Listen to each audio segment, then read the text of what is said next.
সাতকানিয়া লোহাগাড়া আসনের সাবেক সংসদ সদস্য আবু রেজা মোহাম্মদ নেজামউদ্দিন নতুবিকে পৃথক দুই মামলায় জিজ্ঞাসাবাদের জন্য ৪ দিনের রিমান্ড মঞ্জুর করেছে আদালত।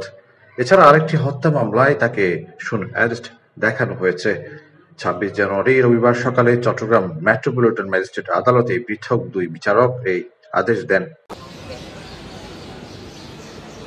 চট্টগ্রাম মহানগর দায়রা জজ আদালতের সরকারি কৌঁসুলি পিপি মফিকুল হক ভূঁইয়া গণমাধ্যমকে নিশ্চিত করেছেন।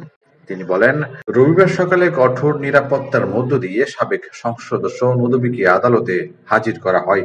ওই দিন চাঁদগাঁ থানায় পৃথক দুই মামলায় তাকে জিজ্ঞাসাবাদের জন্য ৭ দিন এবং ৫ দিন করে রিমান্ড আবেদন করে পুলিশ। আদালত শুনানি শেষে ২ দিন করে মোট ৪ দিনের রিমান্ড আবেদন মঞ্জুর করেছেন।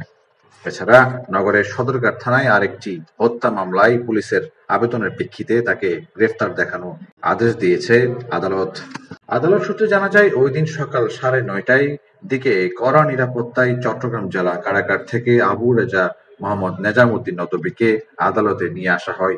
গেল বছরের ৫ আগস্ট ছাত্র জনতার অভ্যুত্থানে শেখ হাসিনা সরকারের পতনের পর নদবির বিরুদ্ধে সাতকানিয়া, লোহাগাড়া ও নগরের বিভিন্ন থানায় একাধিক মামলা হয়।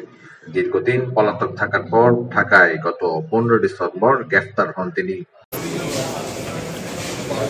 নিউজ ডেস্ক, প্রতিদিনের কাগজ, চট্টগ্রাম।